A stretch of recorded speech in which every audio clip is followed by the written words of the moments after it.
Hey, and welcome back to Talk of Better Worlds. This is podcast number 16. We were off last week, but we're back again today. And with me as always, it's Hawk. How's your day going? It's going. How about yours? Not terrible. The fucking oops. The nest all settled in? Yeah.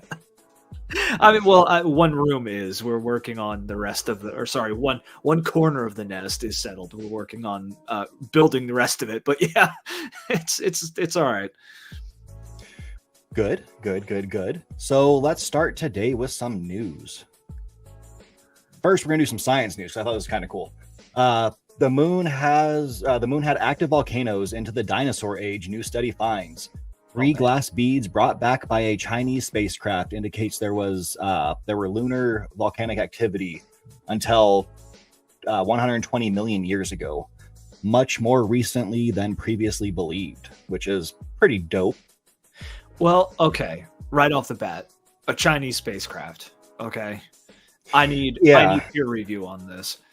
Yeah, I mean, you don't want to believe China, but I mean, at least having like the science side of everything, like of all countries truly get together on space is interesting. It's like us and the Russians back in the day. Like, yeah, we're enemies or rivals, whatever you want to call us. But yeah.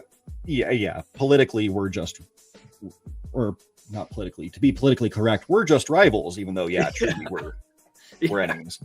But I think having all the scientists in the world of every country team up is a good thing, as long as we can all truly work together and not just be enemies. Yeah, I think it's a great thing. I just hope this is true and not them just doing more PR like they love to do. Yep. Yeah, will be cool. Other thing in space that I still think is pretty funny is well, it's not funny. It's kind of sad for the people there, but those two astronauts are still stuck in the space station. Oh, Lord. Yeah, because they were using Boeing, and we know Boeing's the most trustworthy company out there. And unfortunately, they are kind of just stuck out there, and now we're going to go to SpaceX to bring them back. Well, that's what you get for trusting Boeing. Yeah, and they're going to be up there past Christmas, which is kind of sad for them. That sucks. It was like a 2-week or a couple-day trip, and now they're just kind of stranded there. Were these tourists or are they actually like astronauts? No, actual astronauts. Oh, okay. Yeah. So I actually care about that then. If it was tourists, I'd be like, all right, they could float there till they die. But actual scientists, then that's a problem. We need to get them back. Next, we have Concord, the best game ever. So, I mean, I don't like to trash on any game unless it's just like truly bad. The mechanics of the game look decent from what I've seen people play. I feel bad for the developer team, but it was up for like just over a week and they pulled it. Given they did say they're just pulling it for now and they're going to like rework some stuff. I've heard people say like the only way to fix this, to make it a more like grabbing game, is to do what Overwatch 2 promised, which is a PvE mode, or a story mode of some sort. But you know how that worked out with Blizzard. But yeah, I mean, if they did that would be pretty cool, because that's what I was telling you when we were working the other day. Is like, I think it would be cool if they took Concord and like teamed up with Netflix and like made an anime, do like 1-2 seasons of an anime just to give us more story, give us more about these characters, make us care about the game in some way. Yeah, I mean, you Sad. go. You're good. No, I mean, it's just I think that we are starting to finally see the end of the like live games as a service, always online, multiplayer only arena shooter kind of BS. I think this game, like, I feel bad for the developers. I do feel bad for the developers. They worked on it, and for the artists and for everybody involved outside of the people the suits who threw money at it.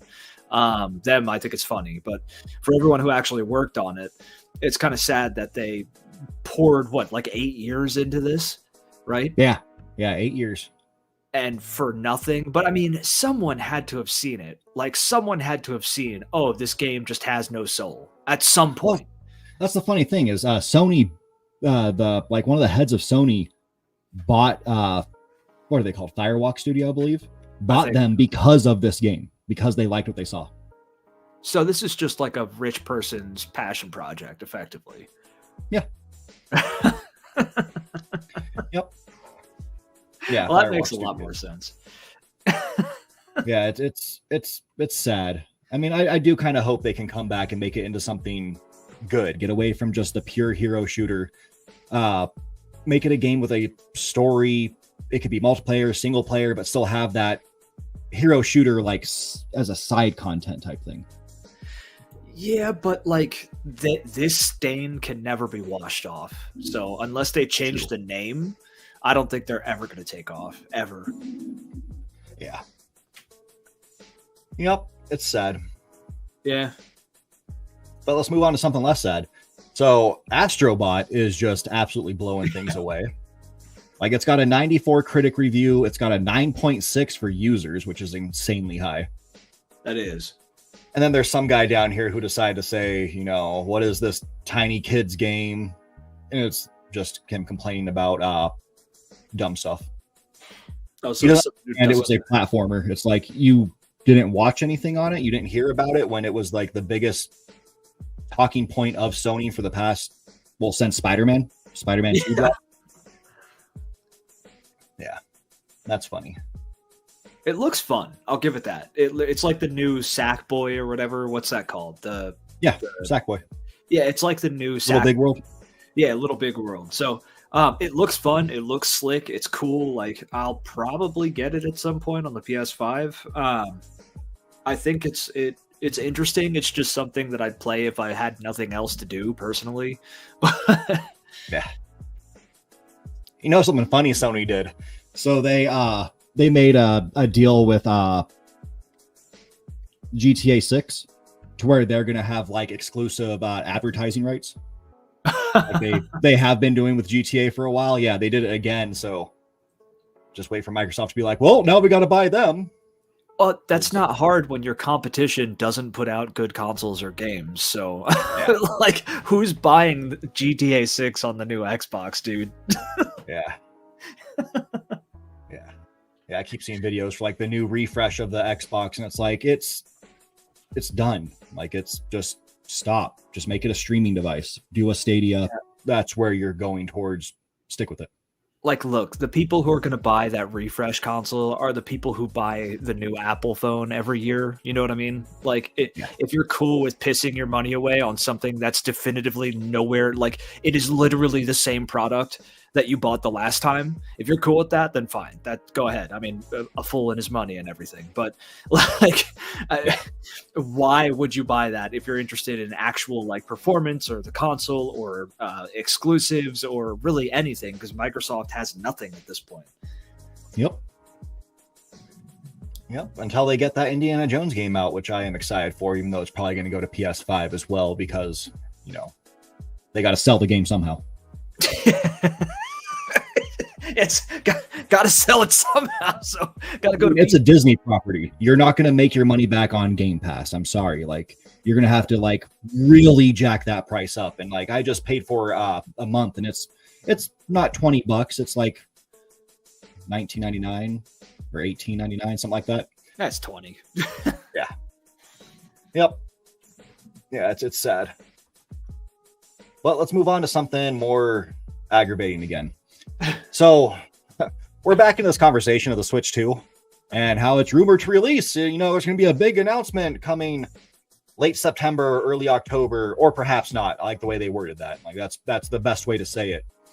Basically, this tweet went up, and I thought it was kind of funny. Like, I took it as a joke because that's the bottom part makes it a joke. Yeah. With industry whispers around something Switch 2 related happening this month, I thought I'd remind everyone of the official list of the greatest games consoles of all time. Number 1, Nintendo Switch. Number 2, everything else. And yeah, that's funny because a lot of people who do play the Switch, they absolutely love it. I love the Switch. It is my go-to gaming device outside of my new emulator I got. It's got a dedicated fan base. Yeah. Yeah, and people who usually go to it, they want to play Nintendo games anyway. So where else are you going to play Nintendo games besides, you know, Nintendo? Yeah. Yeah. Yeah, this has got everybody up in some crazy uproar that, oh yeah, it's definitive now. This month we're definitely getting the announcements. Like, I don't see that being a thing. It doesn't make sense logically since they're dropping a special exclusive Switch Lite for the new Zelda game coming out this month or next month, whenever it drops. Yeah, it doesn't make sense. It doesn't make sense. Like my guess, dude, and I know everybody wants it. I mean, I would even like to see something on the Switch too. I think it'd be cool. Yeah. I'm probably going to buy it at some point in the future. Wait like 3 or 4 years and buy it like I did with the last Switch. But I don't see anything coming out official outside of, hey, we're working on it for the Switch 2 for like 2 to 4 years from now, I'd say. Like, that's my guess. 2 to 4 years from right now. Well, they confirmed they're going to announce something by the end of the fiscal year, which ends in March. I mean, that could just be them being like, yeah, we're working on it. Like ES6 from Bethesda. Yeah, like I'd put money on the fact that it's going to drop at least the announcement by the end of March. Announcement of what? The Switch 2, and it's going to drop probably in November of next year. Or summer of next year, something like that. I think that's optimistic. If they're just releasing a new console for the upcoming Zelda game, I think we're like, maybe they'll say like, oh yeah, here's the Switch 2, here's what it's capable of and everything. But if that's the case, I don't think we're seeing a release for at least 2 years, at least. That'd be terrible. They would be so far behind again. Because the chip that they're using is already out. So if they wait 2 more years, it's 10 years old. Well, yeah, but they're not technology. Like, the last Switch wasn't ahead either, you know. Like they never cared about being ahead of the curve, like technologically speaking. It's more just like the handheld factor, what gimmick they have for it. Like with the last one, you could plug it into your TV, and then their exclusive games. So I don't think that'll affect them at all. It'll be funny if they stay behind because the deal they made when the Switch 2 drops, every upcoming Call of Duty has to be the same quality on Xbox on their premier system as it is on Switch. Then Call of Duty's taking a dip, dude. Yep. It doesn't matter what console you have it on, it's gonna be trash. Call of Duty's taking a big dip if that's the case. It's got to be the same quality across all things. So PS5 or 6, whatever they're gonna go with, and then and so on. It's got to be the same quality. So it's gonna be trash if that's the case. So Call of Duty's a phone game now, effectively. That's well, I mean, it's been a phone game for a while because they've just been phoning it in, really. I mean, I don't know about this newest one that's coming out or if it is out. It's like the early access beta, pay whatever the hell. I don't know. It's so stupid. It looks bad, dude. It looks like trash. It crashes. People pay $70 for this thing. Okay, it is trash. Don't buy Call of Duty on Game Pass. And get that one. If you don't have Game Pass currently, just pay that $1 to get it for like a month or something like that, and then cancel your subscription. You tried it; it's done. Which is probably what's going to happen. To be honest, when it finally drops, people are just going to jump on and be like, "Okay, $1 for 1 month, and I'll beat the game, play it, and then be like, oh well, it was trash, and move on." Yep. Yep. They're going to be like, the last one was better, which was just a extended DLC pack. No, I don't know. Call of Duty's done. It's been done for a long time, man. They had that last hurrah with the remake or remaster of Modern Warfare 1, or re-envisioning, I should say. That was pretty good. But on there was one Black Ops game they made relatively recently that had a decent story and some choices in it and stuff too. But outside of that, it's done, man. I think it was 3 just for they had that one actor in it. It was the cyborg one. You were doing like some time traveling. I think it was Blops 3. Yeah. Yeah. That one for the cast. That's why I liked it. The missions were kind of weird. I felt like you walked way too slow. Yeah, Blops 3, like the story sucked, but the cast was really good. Blops 2 was the best story of arguably all of Call of Duty. Like Black Ops 2 was amazing. 1 was really good. The Modern Warfare games are great. I know not a lot of people like 3, but I thought the stories were great. Multiplayer was, it was trash, but it was fun for the time. So, but yeah, it's done. So is Battlefield. Battlefield's done too. Yep. 2042 was a great game. I'll take people's word for that one. It had the best launch ever. Like best launch. Dude, Battlefield games have been launching on their face for like the last 6 titles, dude. It's crazy.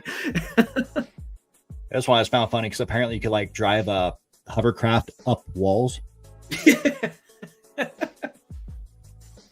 Dude, and this is, everybody acts like it's some big deal when a Battlefield game comes out and it's just totally broken. Like totally broken. But this has been happening over and over and over and over again. Like I've been playing Battlefield since the first one, Battlefield 1942, way back in the day. And that one came out okay. It still had bugs and glitches and everything. But like I think after, let's say, 4 or 5 releases, 4 or 5 titles, they had Vietnam, they had Battlefield 2, Battlefield 3. By Battlefield 4, they got to the point that they're at now, where it's just like glitches and weird stuff and terrible releases. And Bad Company was the best Battlefield, though. Bad Company 1 and 2 were the best Battlefields. Yeah, I haven't played them since years ago. It's been many, many years since I played one. I think it was the first one, to be honest. Like 1942, something like that. It was a long time ago that I played it. Probably, or Vietnam or something. Yeah, it was when I had my old PC, my old tower PC, which that was, I think I was like 18, that 19, a long time ago. Yeah. At this point. Yep.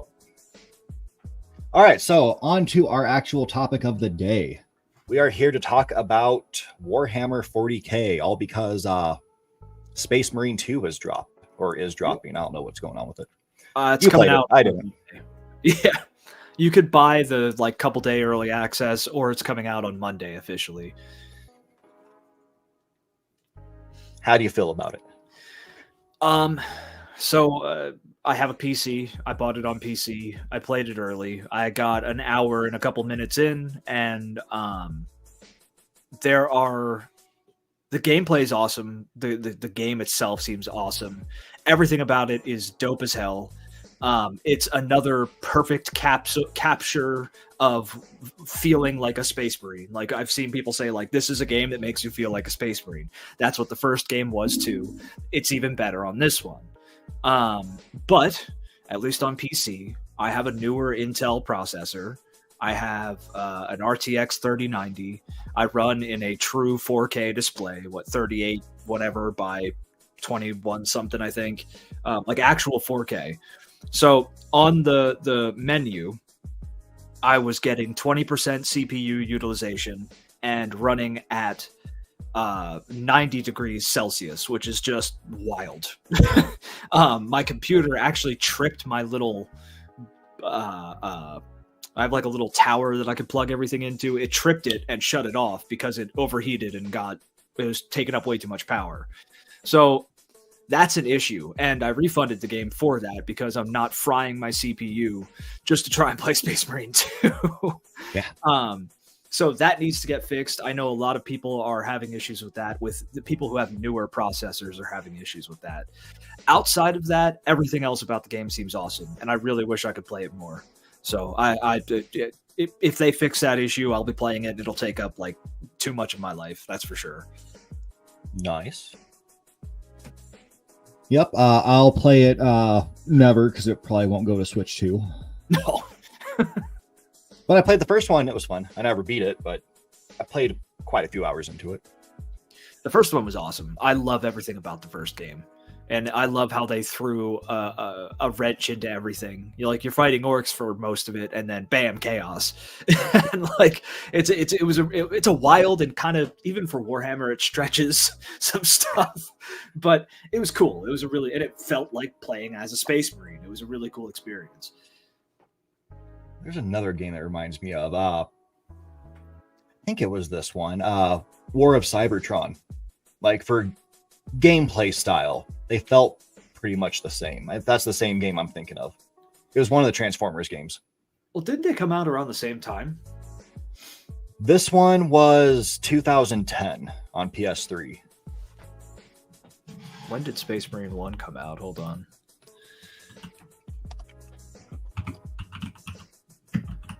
Yeah, the next year. Yeah, that's what I thought. I remember them coming out close together. Yeah, it's an action, third-person action shooter. On the rails, technically. Like you have preset locations that you're going through, and you just play out the story, kill stuff, and get cool weapons. And it's a pretty straightforward game. And Space Marine 2 seems to be just that as well. I mean, expanded a bit. Probably bigger story, better story, more stuff going on. It has the co-op gameplay stuff or game modes, which is awesome. I always love co-op. I hate PvP. Not because I'm bad at it, but because I don't like people and cheaters. But the PvE is always cool when they include that. Oh, and also people just blow through stuff too much, man. I don't like that. I know you don't like that either. Yeah, like playing Warframe. Yeah, on a group mission, and then you just have someone who just takes off, beelines it. Yeah. They get to the enemy, they kill every enemy, so you're just walking through an empty level the whole time. Yeah, it works for some games, like for Helldivers 2. Like the whole game is frantic and hectic, like it's a crazy game, so Yeah. it works for that. But like if I'm playing ESO, Elder Scrolls Online, for instance, and I'm doing a place, like I'm doing a mission chain, it's the first time I've done it, or I'm doing a dungeon and I want to explore stuff and take my time, then you got like I don't know, some crazy dude doing speed running through there, Leroy Jenkinsing his way through the entire dungeon, you know what I mean? And it just kind of takes me out of the experience. So I think PvE for Space Marine 2 is probably going to be, it will probably work for that as well, because it is inherently hectic. You're in a war zone blowing things up with fists and guns. So that's probably cool. But yeah, no, it seems like a really good game. Reviews are good. Everybody seems to love it, but they got to fix those issues. And I know I'm not alone. There's multiple Steam threads on this talking about the CPU issues. So hopefully they fix that. See, instead of a water cooling system, you just need antifreeze. Just put that in there. Yeah, well, that's the other, like, people comment on these chains. They're like, well, why don't you just get a better cooling system? It's your fault, bro. It's like, dude, 20% utilization does not equal 90 degrees Celsius. No. There's no world where that happens. It's not normal. It's the same. Well, you just need to play it on a Series S. Yeah. Actually, I wonder how it is on PS5 if they're having issues too, because I know they had issues with what was that, Final Fantasy 16? Yeah. Yep. It was melting people's chips. I mean, that could have all been lies. I don't own a PS5, but people were saying like that game was one of the ones that was causing it to like leak or something like that, leak the thermal paste or whatever that's all around the chip. Yeah, so you could like basically burn your thermal paste off, which is terrible. And that's another reason, like, I'm not going to risk it with Space Marine 2, because I just got my CPU. I just replaced my CPU. I just got an Intel i9. Like, what was that? I don't know, 4 months ago at most. So it just sucks, because we're seeing this a lot with a lot of games. Like the new Dragon's Dogma was super CPU heavy. So you're seeing, and it was a different issue, but it still leads to heat problems, because you've got like half the game relying on just your CPU instead of GPU, because you've got so many different processes going on with like cloth simulation and stuff. It's just unreasonable, but I don't know. Yeah, hopefully they fix that with Space Marine 2. Yep, they probably will eventually. They'll patch the heck out of it. I mean, we got Cyberpunk 2077 working well, so I have faith. Yeah, I mean, the company seems all right. I forget what development studio made it. Saber, yeah, they're okay. They're okay. It'll probably take a while before they fix this, because it's not like a widespread issue. A lot of people have it, but it's not something that the majority of people are dealing with. So, I didn't know Aspire was under Saber. Yep. That's pretty awesome. Yeah, I like Aspire, actually. Yeah, for some reason I thought Aspire was under what's that terrible one? Embracer Group. Oh no, not yet. Yeah. I don't think they're gonna buy anybody else anymore. I think they're done. They're toast. God, I hope so, dude. Yeah. But yeah, so Warhammer 40k is a greater franchise. What do you think about it? Did I introduce you to Warhammer 40k, or did you know about it before we talked about it? Well, I roughly knew about it because I had played Space Hulk on PS1, and feel like, or I knew of the those other ones that you played, and I always wanted to play. Dawn of they War. were only on PC. Dawn of War. Yep. But yeah, besides that, you were the one who actually showed me it's actual like tabletop game. It has a bunch of lore and all that stuff. Yeah. I feel like not a lot of people know that because you get into it through the books or you get into it through probably the video games. Most people probably got into it through the video games at this point anyway. And they probably don't realize that like, hey, this is a nerdier thing than you think. This is a tabletop war game first. And everything else second, third, fourth, etc. But it's got cool little figures. I don't know if this is going to show properly. It's probably super blurry. Yeah, you make your figure, paint it up. Yeah, probably still really hard to see. This is my Space Wolf. Yeah, you went with Space Wolves. But yeah, no, I mean I've been into Warhammer since like 4th edition or 5th edition, I think. I was like 12 or 13 when I first got into Warhammer.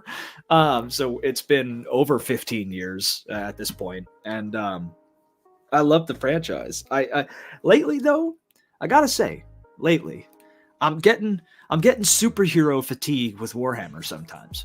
Because I think we talked about this before, that Warhammer and Marvel are not as dissimilar as people might think. Yeah.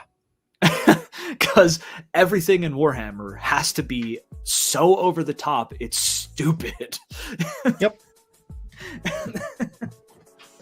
And that's the same thing you run into with Marvel. So like I have to take my Warhammer stuff in spurts now. I like get obsessed with it for a minute and then get tired of it and move on to something else. But yeah, what did you want to go into with Warhammer?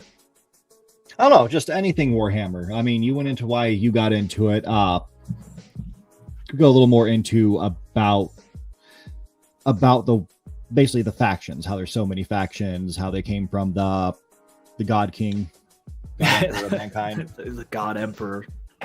Yeah, no, I mean Warhammer. So like in real world stuff, it started in the late 70s or 80s, I think. It got its start in the UK. And it was always a niche kind of nerdier thing. It only really recently blew up. Like, I think in the last, like, maybe 10, 12 years at most. Yeah, probably Space Marine 1 helped it. And then to make it super mainstream, you had Henry Cavill come out and be like, oh, yeah, I like Warhammer. Yeah, I think he did a huge thing for the hobby. Like because Henry Cavill, I mean, he's a huge name. Everybody knows him. Everybody loves him. He seems like a good guy. And he comes out and he's like, yeah, I'm a massive nerd and I play Custodes. Yeah. Like, I build computers and I play Warhammer. Yeah. Like, okay. But not the kind of guy I thought would be into that, but sweet. Yeah. I know, but so like 40k, I love it because it is so over the top. It's stupid. I think that's always kind of fun. Because and that's where it's similar to Marvel where it's so over the top it's stupid, but it differs from Marvel that it's so over the top it's stupid because it's so dark as well. Like everything is terribly dark. 40k is where the term grimdark comes from, and that's become a whole like genre of stuff at this point, and people probably use the term grimdark without even realizing where it originated.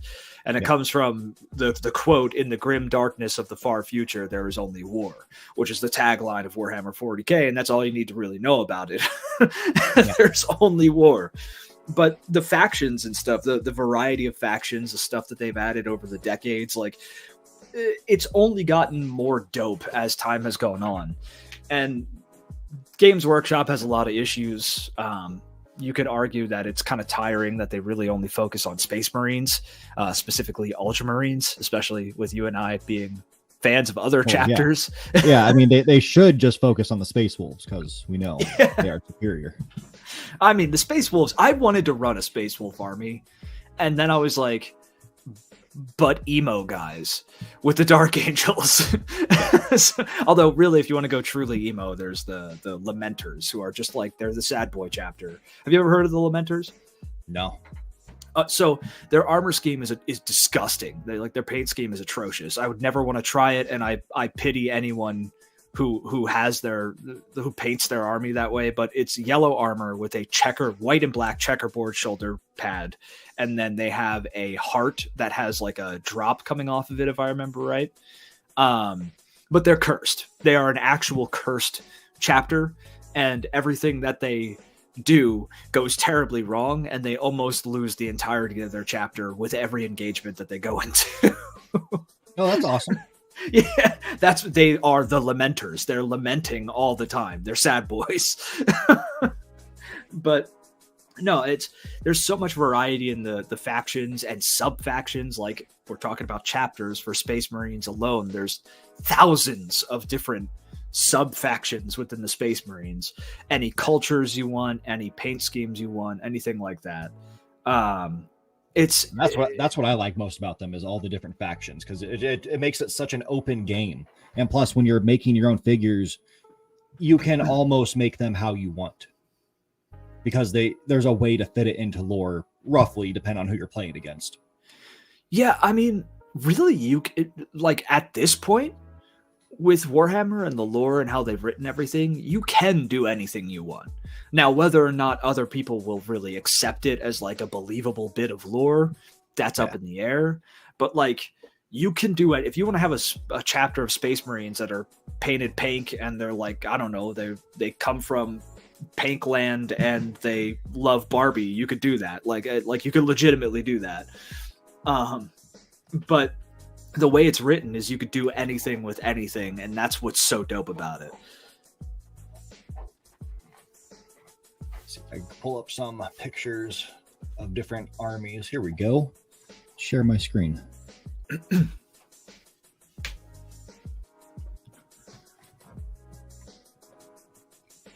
Yeah, just everything you could do. It's not just the big mode. It's not just with Space Marines either. Like, there's orcs. There's some crazy pink orcs. That's dope. That's dope. But you could there's some Eldar. You could do whatever you want with whoever you want. And that's what makes Warhammer, at its core, that's what makes Warhammer awesome as hell. There's some crazy Space Marines. I think that's another, like, for the tabletop game, because I've never played a match, because you know me and my painting, I did like 2 or 3 figures, and then I kind of just stopped because I lost the head of one of them. That's normal. Yeah, but yeah, like, you get to do so many cool things, and you can make them look just dope. Yeah, and it's with all of the factions too. Like, and that's the other part is I like fantasy. I have been reading fantasy books since I was a little kid. Like, fantasy was what I started with. Sci-fi came after. But Warhammer 40k is fantasy with guns. And that's the other cool part about it. Like, it's all fantasy races aside from the Tau and the Tyranids and stuff. And the Necrons. But it's fantasy with guns, and then they add some sci-fi nods. Like, they have so many different nods to different IPs, like with the Tyranids, it's like Alien, the Xenomorphs. Gundams. Yeah, for the Tau, they're anime sword wielding blue skin Gundam people. They're like, I love the Tau, but the Tau fight kind of like I imagine America would fight if it was thrown into this universe. Like, they're a mixed force of different types of units, different vehicles and infantry. It's a warfare from all angles kind of approach. But they got that Japanese vibe. yeah, heavily. And mechs. Yep. Yeah, it's some really cool stuff. All right, enough of that. But yeah, there's what was I going to say? Going back to the beginning of it, or at least what I consider like the beginning of 40k, is when you have the guy who betrayed everybody. Horus. Yeah, the Horus Heresy. There we go. Yes. That's probably one of the coolest things in the history of it, besides, the God Emperor and him starting everything. But the heresy has got to be the coolest, most interesting thing to read about it.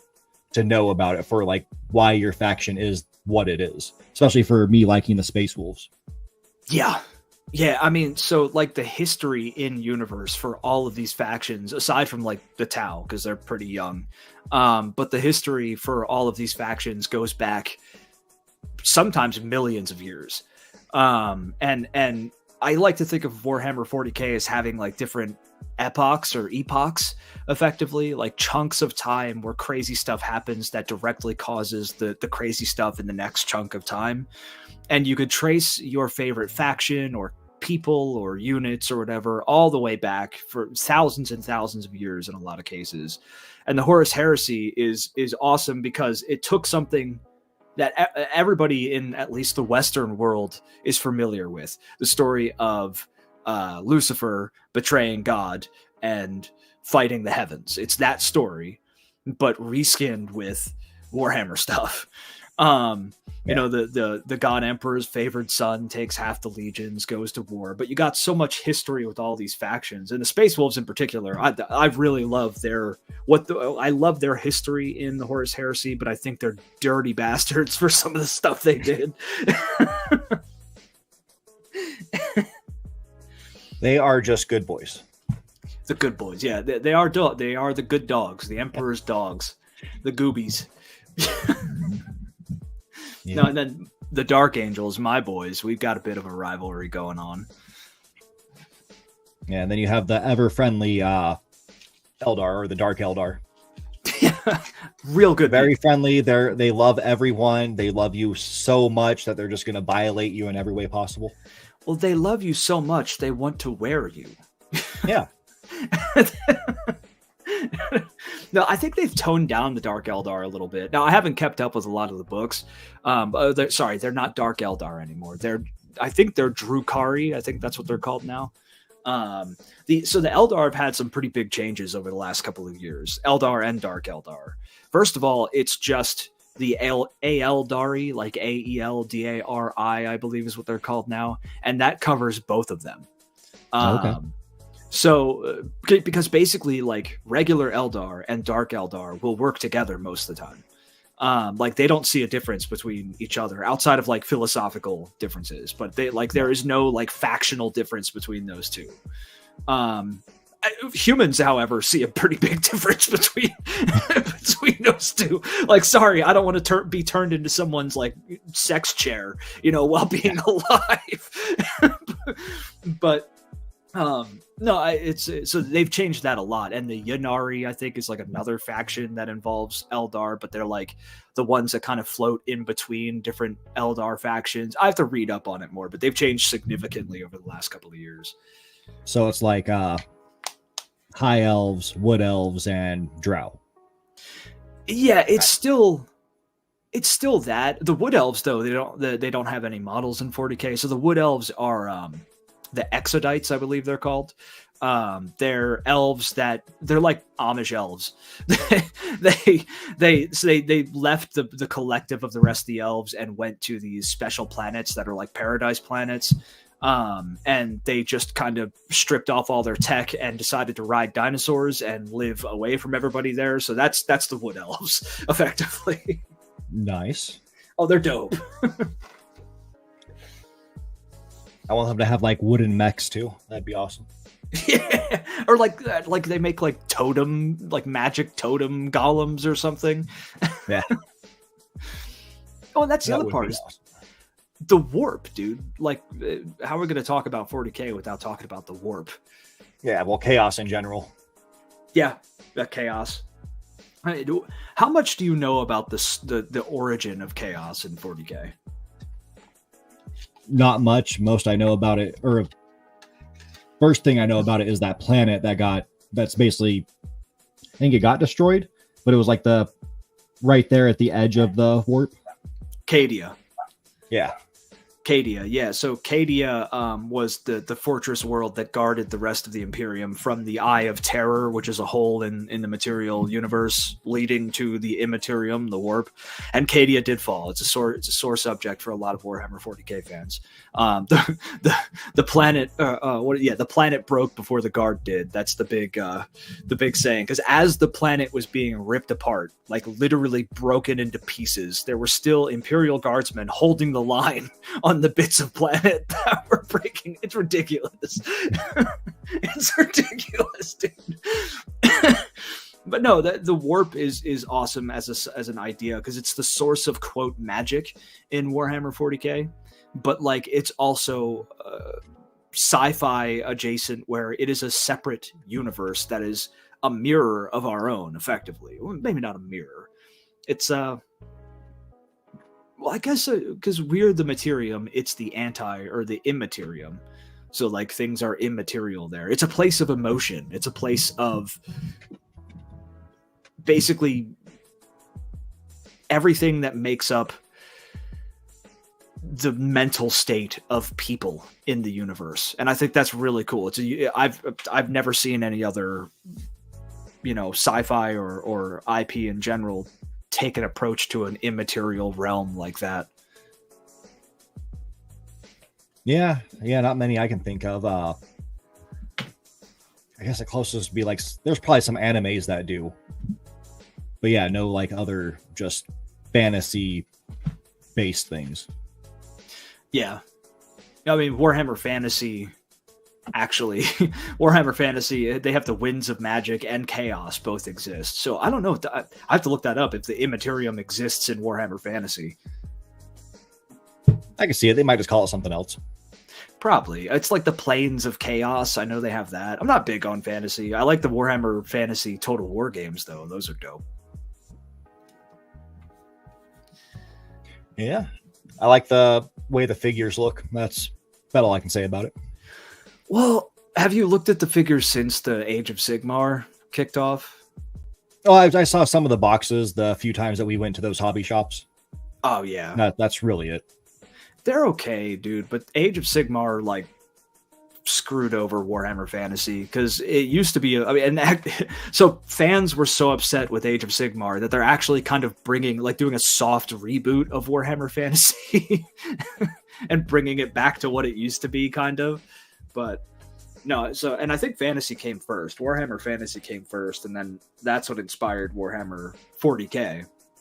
But yeah, it's a really cool IP. There's a lot of history to it. There's way too much to talk about, in even a short time. But it'd be cool to do like a series, I guess, where we talk like break down some stuff within the universe. Yeah. Yep, I like watching stuff on the verses, like, this universe or this character versus Warhammer 40k. Oh, dude. Those are always epic. I mean, we've thought of some really good ones, but like most of the ones that I've seen are just trash because they're like Star Wars versus Warhammer 40k. Well, I'm sorry, but anything from Star Wars is getting melted in the 40k universe. Yeah, there was some versus thing that involved Star Wars, and it was just like people were saying, "Oh yeah, Star Wars wins this one hands down." Like the Jedi Masters, and it's like they're going up against something that's like just stupid, insanely powerful, like as if it was like Goku or Superman going against Star Wars. It's like, well, I'm sorry. I don't care what these Jedi can do. Goku won. Goku killed them all. Like there's no contest there. Well, we talked about this before. If Jedi came into the into the Star Wars universe, if Jedi were in Star Wars, no, that'd be a thing. Maybe Disney should try that. These guys with glowy sticks that could use like weird powers and stuff. But if they existed in the Warhammer universe, their power would come from the warp, which means that they would expose themselves to demons every time they use the Force, which means they have no training. Because the Psychers and stuff in 40k have literally a loaded gun put to their head every second of every day. And if they show any sign of being possessed, they're just blown away on the spot. Yeah. So a Jedi in the Warhammer 40k universe would tap into the Force and instantly get possessed by a demon and just ripped into pieces and turned into some abomination who would then be just obliterated by Space Marines. So that's what happens with the most powerful thing in Star Wars in 40k. Yeah. I wonder. So there's a Teen Titan, Raven. Really powerful DC character, but her powers do come from darkness, essentially. I wonder how powerful that would make her, because she's her whole thing is emotions, essentially. Ooh. So I wonder like how god tier powerful she would be using the warp. So does she feed off of other people's emotions, or she can? Okay. She's very emo. I mean, her dad is like Satan, essentially. Oh, nice. Trigon. Yeah, so she's the daughter of Satan and is just insanely, just stupid powerful. Highly underrated. So she'd be like a demon spawn, basically, in 40k. But she's stronger than her dad. Oh, Jesus. All right, so she'd be a uniquely she can tank powerful. her dad, no problem. If she decides she's like, okay, I'm done with this, and actually feed into her emotion, she'll wipe Trigon off face of the earth. It'll be the end of that. Well, so it sounds like the more she like lets herself feel, the more powerful she becomes. Yeah. Okay, so yeah, no, she would devastate stuff in 40k probably. Like, and she would be considered a demon of the warp, maybe even like a minor god or deity within the warp itself. That's probably where she would fit in. So yeah, we're talking like she could wipe Space Marines, she could wipe most units from different factions, but she'd probably have a hard time with Primarchs or with definitely have a hard time with the Emperor. That's the Emperor is like a Goku Superman type level kind of character. Yep. Or didn't you talk about what's his face? Ghost Rider. How he feeds off of does he feed off of guilt? He uses guilt to kill his enemies, essentially, with his penance stare. I think that's what it's called. Well, so if it's guilt, actually, I thought it was just like feel it. Yeah, nobody in the universe feels guilt. Maybe the emo chapter. Yeah, the Lamenters, maybe. Yeah, or you know what? The Lamenters or the Salamanders. The Salamanders are like probably the most like feel good. We want to help people. We feel guilty if we fail kind of chapter. They're the good guys. Yeah. Whoa! We can't have good guys here. Yeah, well, I mean, nobody else in 40k is a good guy, but they're the good guys. Like, I always loved that about the Salamanders. If you could pick one group from 40k of people who are like, yeah, they're actually all right, it's the Salamanders. What about those bike rider guys that I wanted to do that one time? The White Scar? They're mean. They're not like... So some chapters will just like let an entire city die because they just don't care. Like they'll go in, they'll do their objective, and they'll just watch people burn and be like, ha, and then walk away. But the White Scars aren't. With that. Yeah, the Black Templars. The American way. Yeah. No, but the Black Templars are like that. Like they will just they will kill people if they get in their way. But the White Scars aren't that mean, but they don't care. Yeah. The Space Wolves kind of care. They care about their own. Well, yeah, they care about their own. They care about people as in like, oh yeah, that's a citizen of the Imperium. I probably shouldn't blow their head off because they stepped in front of me. But that's about the limit of their care. Yep. Good guys. They're the good, and they are the good guys. Yeah. Yeah, they're considered treasonous, but they're the good guys.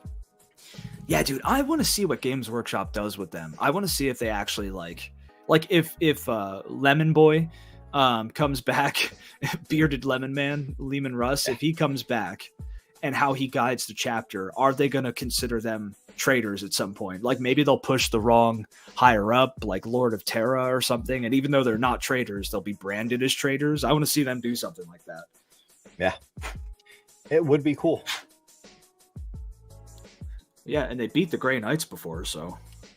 Yeah, and if he comes back, they'll do it again. Man. Man. Man. I love my Grey Knights, man. We got to get at least a couple of units together. We could do a kill team, like just one squad. Get one squad together of Grey Knights and Space Wolves and do a kill team match between them. Yeah, I have all those boxes just sitting in a drawer, and all my paint supplies are right next to it. I just haven't touched them in a while. It's been crazy lately. Yeah. Well, yeah, you especially with moving and all that. It's kind of hard to get into all that while you're moving or trying to get a house and all that. Or sorry, a nest. Yeah, nest houses. Bird houses don't exist. Yeah, so we found a nest and we rebuilt the nest. Yeah. And now we're in the nest, but only one room. It's the best way to do it. Yeah, I got tons of time. Yeah. No. We'll do it sometime. Yeah. But yeah, 40K is something, it is extremely nerdy, but I feel more people should get into it. Like, look more into it, read some of the stories, get to know some of the chapters, and there's going to be something for everybody. I mean, yeah, if you stay away from some of the people on YouTube or just in the internet in general, because they can get kind of racist and sexist, and there's scum involved with everything that you could be into. Yeah, it's just that's a thing. I mean, look at video games. Go play Call of Duty. You're going to find a bunch of racists. It happens. It's sad. It's disgusting. They need to go, but unfortunately, they're there. But yeah, if you stay away from them, it's a very enjoyable IP franchise. Juggernaut. Yeah. I mean, most people, or not most people, sorry, a lot of people, well, maybe not a lot, I don't know, a percentage of people, whatever percentage, seem to not realize that Warhammer 40k is satire. It's a satirical, politically charged joke, effectively. Like, this is commentary on where society would get if, like, we just let it get as horrible as it can. Like, it is, you never, I think we talked about this before. There are so many universes that I'd be okay with living in, that most of us would be okay with living in. You could not pay me any amount of money to live in Warhammer 40k. You couldn't. Yeah. So it's satire. It's so ridiculous. It's so insane and terrible that it goes into the realm of funny. But some people just don't get that, and they think it's good. Yeah, that's the whole media literacy thing. Because I didn't know this, but there was somebody who didn't realize that RoboCop was a satire. Oh yeah, yeah. And it's like, how I don't understand how people miss all these. Like, this is blatantly a satire. You're looking at Star Trek, and people don't realize, this is a very politically charged show, and it's kind of showing us what a good future could be like if we made the right choices. Yeah. Yeah, well, it's because these people's worldviews are so twisted and warped that they look at something like RoboCop or Warhammer 40k's Imperium, and they're like, yeah, that seems good. Yeah. It's like you have no concept of what it would be like to live in a place like that. Yeah. You know a place you cannot pay me to live in? What? Let me show you. America? Well, I mean, I already live there. I'm kind of stuck there. We're not paid enough to live here. But it does involve America. We watched a movie today, or this week. And it is Mutant Chronicles, which we've both seen before. It honestly took me half of the movie to be like, okay, yeah, I remember this now. Yeah. It took me forever to remember Ron Perlman being in it, but I only remember him at the end of the movie. Yeah. But so this is a very terrible, terrible world to live in. It's controlled by companies. They are companies, aren't they? Yeah, they're corporations. They're megacorps. Yeah. Yeah, 4 megacorps control the world, like capital or capitalists, something like that. They control North America, most of Britain, and then South America, I believe it was. Yeah, it's capital. Yeah. It's a fantastic, interesting, terrible world. God, it's awful, dude. It's so it's these 4 companies, which oddly somewhat work together, but are also mortal enemies and go to war with each other for resources and land and all that fun stuff. Pride. And yeah, it's a complete hellscape. It looks like most of the world is pretty much just trashed from all the ongoing wars and capitalism. And like the blatant capitalism. Oh yeah, but that didn't happen. No. Yeah, capitalism's great. What am I saying? It's wonderful, dude. Yeah, so this movie, you can watch it on Amazon Prime if you have a subscription. You can also watch it on Tubi or Pluto TV for free, which is awesome. Yep. Yeah, here's the cast. So it is starring Thomas Jane, who is just phenomenal. He is still my favorite Punisher. He is the Punisher. Yeah, it has Ron Perlman, and sadly, he did not say anything about war and how it never changes. Made me sad. It's sad. Yeah, it also has John Malkovich in the beginning of it, and I thought that was pretty dope. Yeah, you gotta love him. Yeah, so it's a very action-packed movie. It is not for children. No, mainly because of language. There was a ton of language in it. And violence. Yeah, the violence too. But the language kind of at times felt forced. Yeah. Like they just had to say something, especially near the end when it's just like MF this, MF that, MF this. It's like, okay, dude. Okay. Yeah. It's calm down. But it got very bad ratings. Let me go back. Why? So on IMDb, it's a 5.2. On Rotten Tomatoes, it's 17%. Why? I think people were looking at it and they're like, well, this doesn't look great.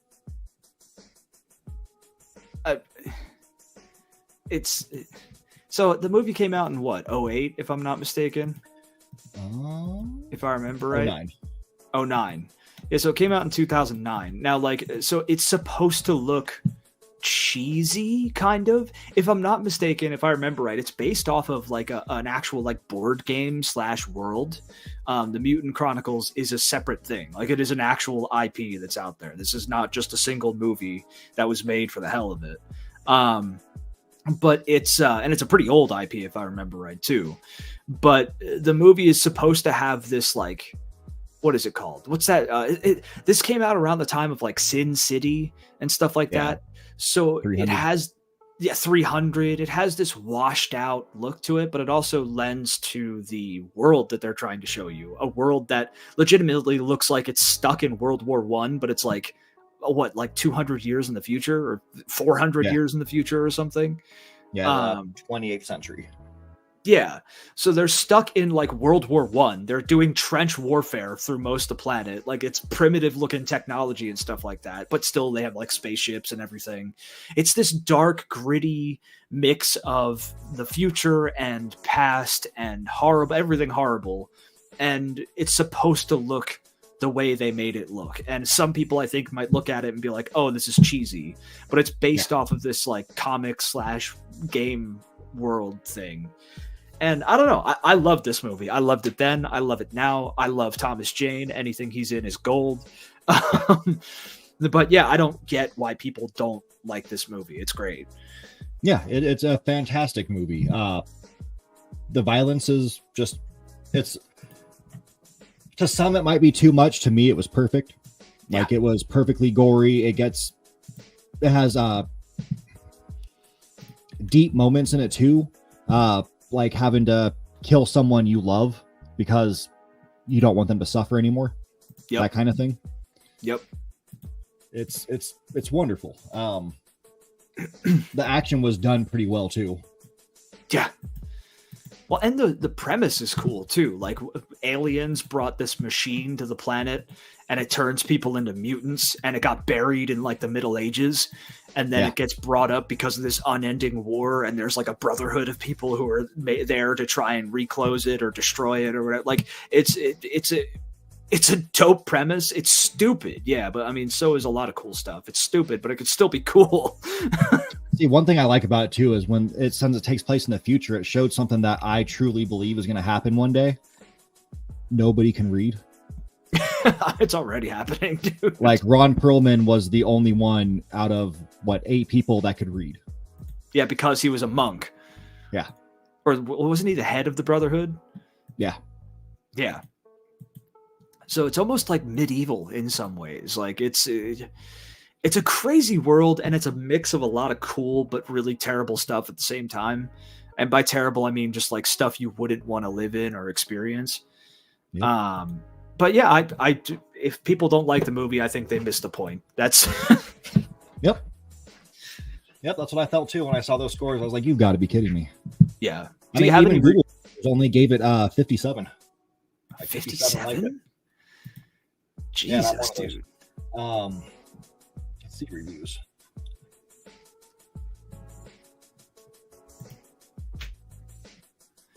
Let's see what these geniuses have to say. So these are some good ones. Let's read a good one. So the movie looks cheap, although some of the visuals work. Some of the visual work was of decent quality. I like the idea, but I would love much more if they shot the same film in a different style, darker, slower. The problem is I can count all the movies in this genre on my fingers, meaning you can watch Mutant Chronicles or romantic comedies. That's okay. That guy's done. I don't know Gave what it the a good hell score, he's though. saying. Great actors, moody story, awesome sci-fi. This person knows what they're talking about. Now let's go to... no, there's no 1-star. 2-star. Interesting idea, but poorly executed and kind of dragged out. Not a lot of character development, just there to do something heroic, then die. Best part is the first 15 minutes before the monsters show up. Which I do like the first 15 minutes. It starts off really cool. Oh, dude, the whole intro is something worth watching alone, in my opinion. Yeah. Not terrible, made it through, but it wasn't that amazing. The story and premise was there, but it came to the budget of the movie, and that brought it down a whole lot. The characters felt bland, and emotional scenes did feel emotional, and it was a little cringe at some points. I mean, I don't see anything of substance. Yeah. Like, I'm not seeing an actual, like, oh, I didn't like the writing, or, oh, I thought it was shot weird. I mean, like, the one guy kind of mentioned that a little bit, but it's like, come on. Like, I mean, that's a problem I have. Like, so many things nowadays are like, movie bad, and that's it. Yeah. It's like, okay. So while I was watching this, and yeah, he's Alfred in, what was that? Gotham, I believe. Yeah. But if he was like 30 years younger, he would be a fantastic Constantine. Oh, yeah, dude. Yep. Yeah, I like this actor. I've seen him in a lot of stuff. Yeah. Yeah, it's a very good movie. It's very, as you can see, underrated.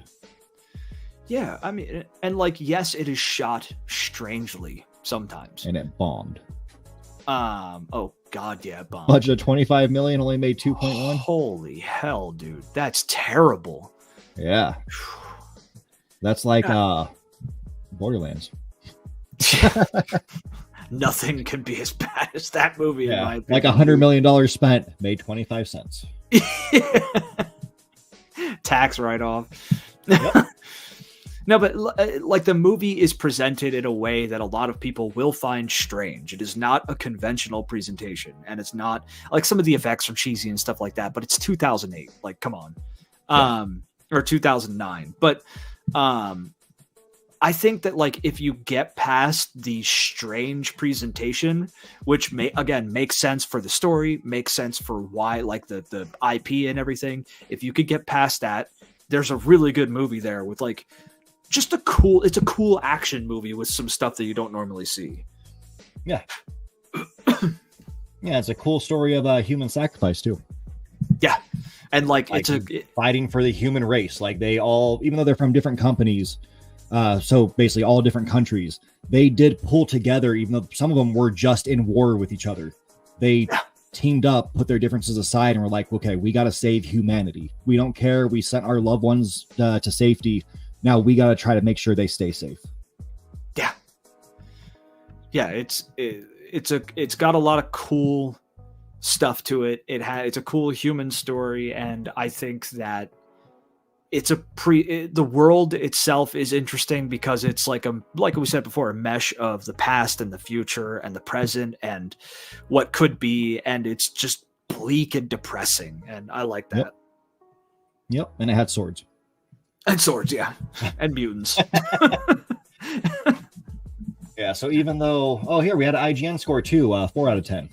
So I'm gonna go ahead and say they're all wrong. I'm gonna give this like a 7 to 8. I'd give it a solid 8. I mean, hell, I could even say a 9. But I have a personal connection to this movie. Like, I've loved this movie since I was a kid. So, I mean, I'm going to give it like an 8 or a 9. That's my score. So we'll say 8. Yeah. I mean, if Ron Perlman had said what I wanted him to say, it would be a 10. But unfortunately, that would be, copyright infringement. So they didn't. Yeah, it's definitely one for people to check out when their kids aren't around. Yes. Yeah, no kids. This is terrible for kids. Yeah. But let's move on to our final thing of the day. Oh, yeah. Let's get some SCP. I'll just share my screen. I got it up. Oh, I got it up here. You can read from yours, but I'll at least show mine. Okay, that works. All right, then I am ready. All right, so we've got SCP-6541. So its object class is safe, and we'll do its description first because we figured that out. I don't know why they put containment procedures first and then description, but for the description of this thing, it is an antique bear trap, typical in design of devices produced in the late 19th century that occasionally displays autonomous behavior, most commonly when in line of sight of a sentient observer. So it's like a particle or something. SCP-6541 will engage in violent behavior towards any female human, typically attacking and maiming the individual until the victim either flees or dies. Following this, if there are no other individuals satisfying SCP-6541's criteria for aggression, it will revert to a docile or inanimate state.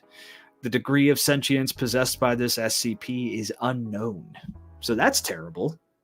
Yeah, it kind of reminds me of the trap chests in video games like Dragon Quest or Dark Souls. Yeah, that one. Like mimics. Yeah, there we go. That's the word I was looking for. Yeah, it's like a mimic, but a bear trap. Yeah, but yet the object class is safe, which is weird. But why does it only go after chicks? I mean, I can make some jokes, but they'd get very political really quick. Oh no, we're gonna get canceled. Yeah, we're gonna get canceled because I'm gonna start talking about couches and people. Even though I know that was a joke, it was just a made-up story, but it's still really funny. Oh, it's still fun. No, but I don't get it. It's strange. What is it? What is the note there? I must remind personnel that spreading rumors regarding reassignment of staff from this has nothing to do with it. So it's safe, but what do you do to contain it? SCP, the last part does. Oh, is focus on your job and less on rumors. All of your words have an impact, so be mindful of your prejudices and how they are externalized. Bigotry towards your fellow co-workers will not be tolerated. So, I mean, is that because it's a bigoted bear trap? Yeah, I would assume so. What the hell is this, dude? A bigoted bear trap. Yeah. It's a sexist bear trap, man. Yep. Okay, so it's a patriarchal bear trap. Okay, so we have to ban it. We have to ban the patriarchy and ban the bear trap. But what is it? To contain it, SCP-6541 is to be stored in a waterproof, airtight, standard hazardous object containment locker. Further testing of SCP-6541 is pending ethics committee review.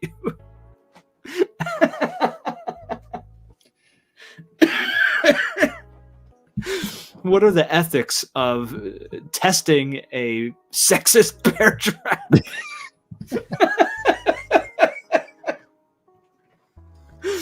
This is a strange one, dude. Good, but strange. Yeah, it's an interesting one. Really short, which I like. Yeah. Yeah, I don't want those ones that are like super complicated and like 15 hours long. You know what I mean? Yeah. Yeah, that was a good one. I like it. That was good. I have so many questions, but it was good. Yep. Yeah, and that was really all we had this week. So, quick reminders: check out Warhammer 40k, Warhammer Fantasy, just Warhammer in general. Do not confuse it with WoW, because that would be disappointing. Even though I did just rewatch the Warcraft movie, and it's better than I remember it being. The story's kind of whack, but I like how they did it and how they ended it, even though I felt like there should be a sequel that never got made because it did so terribly. The CGI is so bad, though, dude. Yeah. You got to ignore that. You just got to focus on the story itself. It's too bad for me to ignore. I like the main guy in it too. I think he played his character really well.